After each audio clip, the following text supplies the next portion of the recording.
Everybody, welcome back to my channel. Amused Jester. My name is Junior. Let's look at Hasbro's Marvel Legends Death's Head. Wasn't sure if I was gonna get this figure, but I got caught up in the FOMO, so I figured let's go ahead and buy it and see what's going on. I bought this from Hasbro Pulse at $39.99. I don't know anything about this figure, that's why I wasn't interested in buying it. But let's see what we got for $40. So this is an interesting window packaging. It's catching my eye because it seems very colorful. I don't know why, but it feels like more comic booky more than anything else. Window display packaging, we can see the figure very well. There's a artwork of the figure.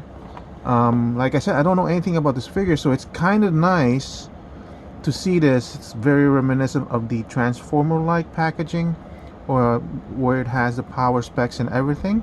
Then it has a small bio, but it doesn't really tell me anything. So that would have been more interesting if I'd known what it's all about. Don't call Death's Head a bounty hunter unless you're tired of breeding. This peacekeeping cyborg from the far future is a one-being arsenal who doesn't care who his next victim is as long as he's being paid.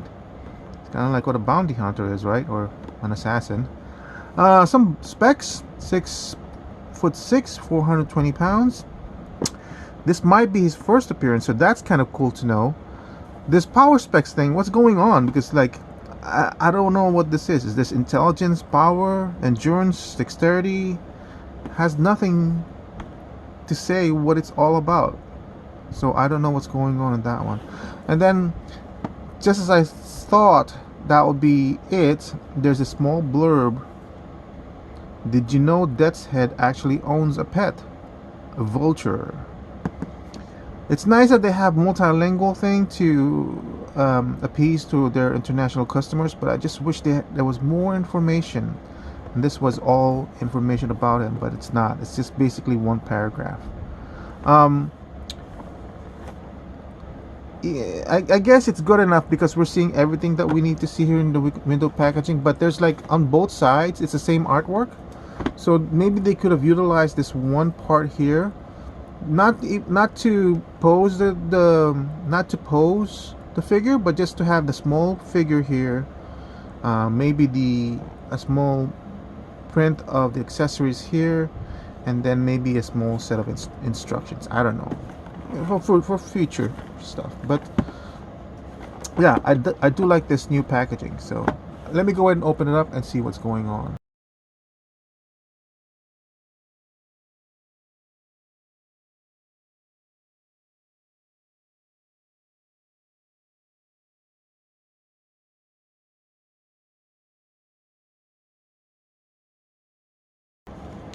So I definitely like the fact that they added this in the background, like a background diorama. I'll never use it, but just the thought of it is it's good.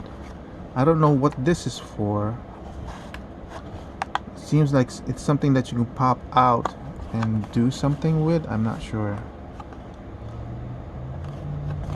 So, battlefield background, if you want to use that.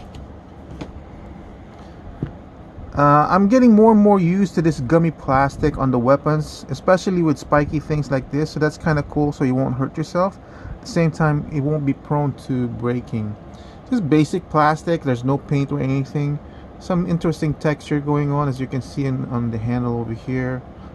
Let's just pretend that he hit something very, very hard with this part of the mace. That's why it is bent like that. But yeah, I guess this is some sort of a club that looks like a missile.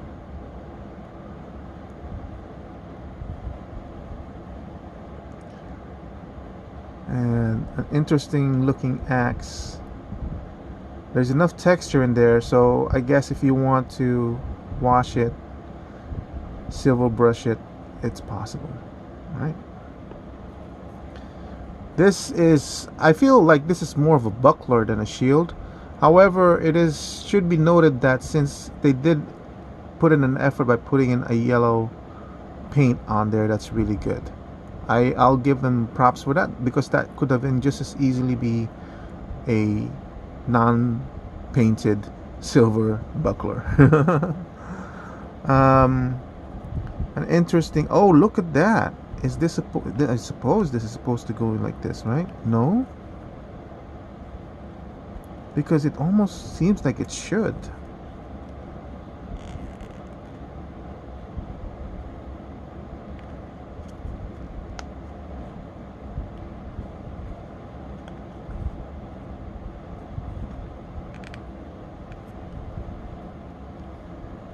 Right? Yeah. It almost seems like that's the way it should be. Like I said, I don't know anything about this character, so I'm just exploring this character, this toy, as a simple toy that, you know, would merit its enjoyment factor by its own features. So that's kind of cool.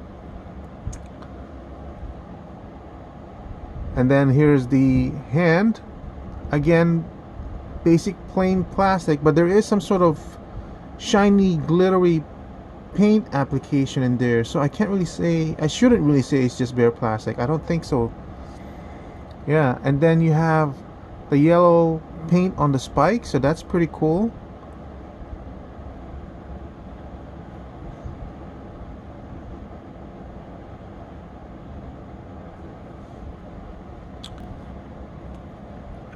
Before I forget, let's see. Pulls out really well. It's got thick pegs, so you're not going to be afraid of breaking off anything. Comes back in pretty well too. So I like that. And because of this rubber plastic, it has enough of a give, so maybe these joints won't break too easily.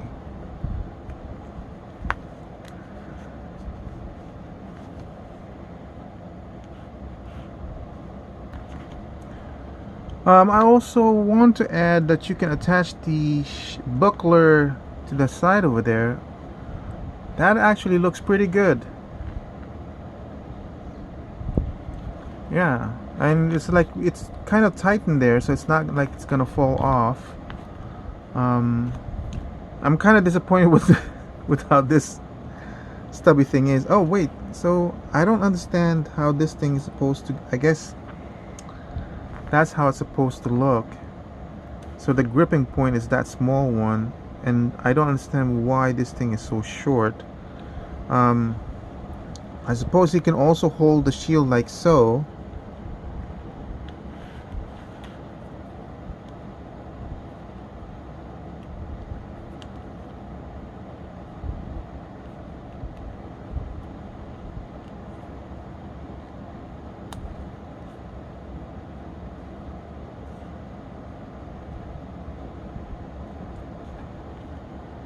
See, this becomes a problem at this point.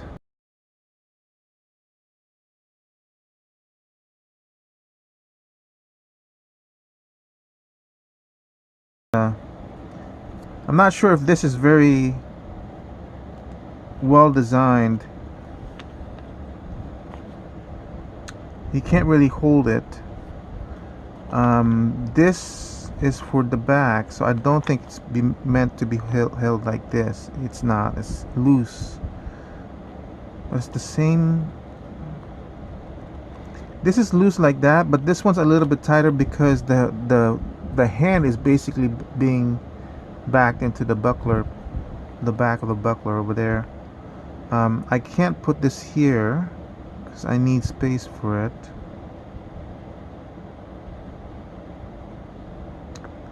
So I'm not entirely sure where you're supposed to do this to have him place it. This is the only hand that you can use to grip the buckler because the other two hands are closed. You can't use the other hand to hold this.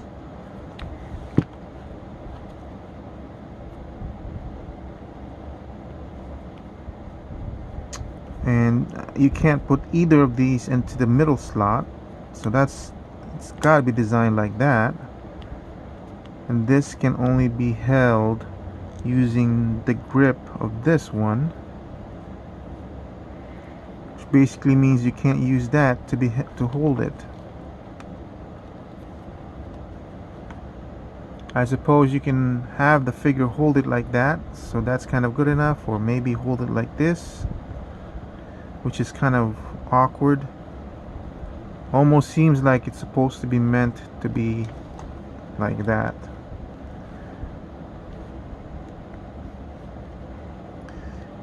Anyway, I'm not gonna really fault them for it because I'm gonna display it like that, so that's good enough for me. Now let's get on to the figure itself. Okay, so this is actually kind of interesting. The first impression that I have is, on hand, I really am surprisingly impressed by this toy. I'm not gonna say by this character since I don't know anything about this character, but the way everything seems done, it's very impressive. So first off, the paint application. There's a lot of paint going on with this figure that pops into my mind or into my eye. I also want to note that this blue may seem like it's just bare plastic, but I don't think it is. You can see the shimmering going on this blue. Let's look underneath. That will tell us what the color is. Yeah, I don't know. There's got to be some sort of paint applied to it. But more specifically, look at this bullet holes where it has a wash applied to it. Like small touches, and I'm sure it cost them to do this. It's an additional cost, but I like that. And then let's look at the head. I usually, for Marvel Legends figure, I usually gravitate towards the head as their primary focus. But this head is so ugly and non-interesting to me that I went to the body first. But if you look at it, there's actually really good paint application in the eyes, and the teeth is kind of interesting. The sculpt in itself is interesting as well. It's, when I look at this figure, it seems like an amalgamation of designs of popular figures. Like, it kind of reminds me of Doom in the eyes, Darth Vader in the mouth, and then they just said, well, you know what, let's put a couple of horns in there to make him look more evil. That's what I'm feeling. I don't know where these parts are reused. Maybe these are Colossus hands. I don't think it is. Kind of almost makes me wish that they had access to DC characters, because this feels very, very close to an anti-monitor figure design. Interesting design. It actually has spikes on the heels as well. The texturing on the robe is almost too much.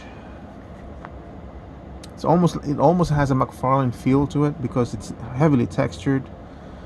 For a scale of this figure, you wouldn't be able to see this much texturing, but yeah, it's good.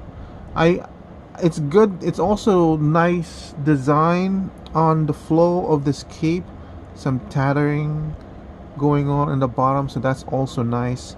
Just plain fabric, but because of the texture and because of the sculpting, it's basically creating its own shadows, so you really don't need to wash this. I think washing it would actually, at least from the factory, would actually make it worse. It's the sculpt speaks for itself.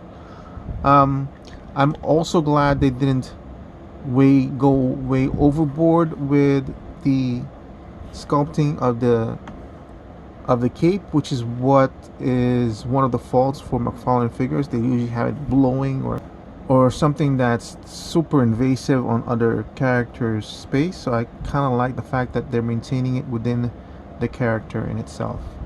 Articulation wise, let's see. Wow, actually still goes up pretty high. and really goes down really well. Very, very surprising for that. I'll pop this off really quickly because this joint over here is done really well in order to incorporate that kind of movement. I'm also surprised to see there's no longer peg in this one, and it's still able to move that much. The head is that soft rubbery thing, but that goes well with these spiky things because then it won't be too much of a hassle or break off. So there's the movement there. With that peg system, you won't be able to see a lot of wiggle on that. I'm somewhat undecided with the design of this pauldron or shoulder, whatever you call it, because it's kind of free floating.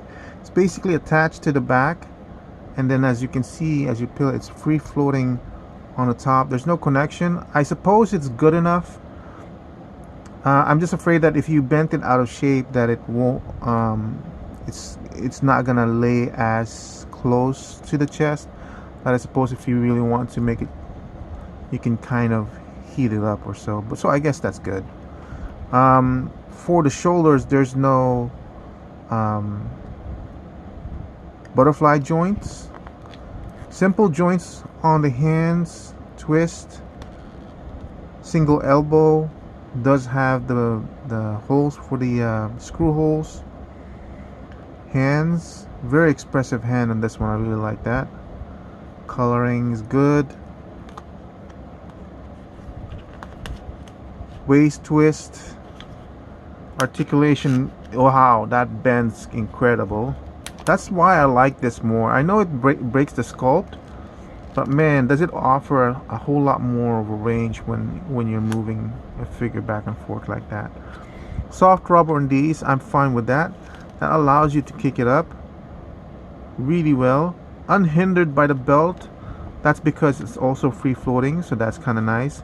Of course, when you do it like that, it sort of breaks it a little bit, but actually that's pretty good, right? I think so. Does have the thigh twist as well, a double jointed on the knees, which surprisingly does not have the screw holes. Just be careful, even though it's got this twist on the boot over here. This is usually where I'll see when you're bending the knee, because the knee joint is sometimes tough. So when you're trying to support it, you don't really have a lot of grip. So you'll see how it's separating right now. So it's really kind of an issue to bend the knee. So a possible breaking point if you're not careful where you're holding this, because there's got to be a joint in there somewhere. So it's going to be hard to bend this knee at the top point because you need to sort of support it. So just be careful. But look at that bend over there. So that's kind of nice. Really, actually, I am being more and more convinced by the use of this soft rubbery plastic, because it does allow for their articulation range to be not hampered by the design. And honestly, if you're gonna put all this articulation range and joints, why would you want to hamper it anyway? So that's what it's kind of winning me over. The ankles go back and forth, and obviously the twist over here. And I've already talked about the twist on the boots.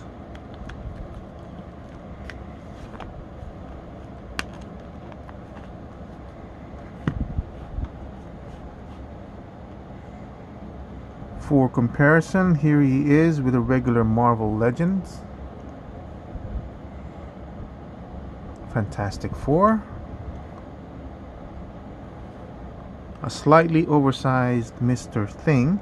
Oh, look at that. He actually stands basically as tall as the Thing. Which means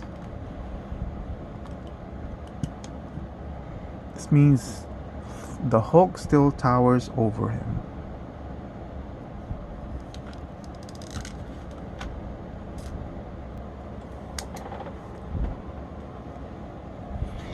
Final thoughts on the figure. This is a $39.99 figure. a character I know nothing about, so I'm not nostalgic on anything about that. I was leery about the design. It seems very gaudy. Seems almost like a character that reuses a lot of design features taken from popular characters. So I was never really interested in purchasing it. So how do I feel about the character or about the toy right now? Very surprisingly happy that I got it. First off, the box.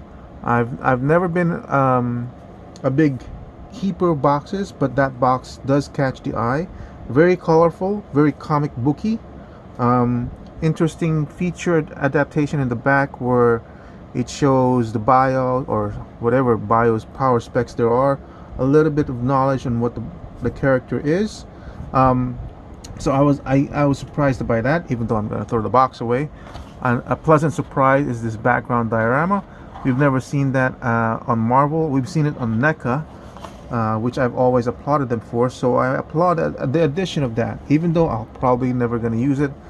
But thank you for at least adding it on there. The application of paint. Now, I don't know, since I don't know anything about the character, I don't know how close this is to the character in the comic book.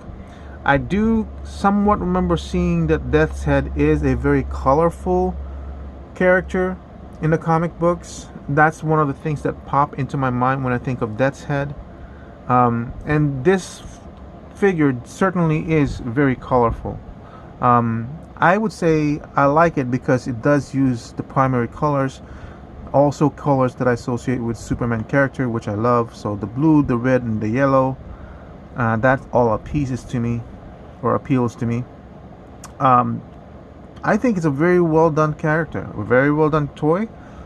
Even the accessories, surprisingly good.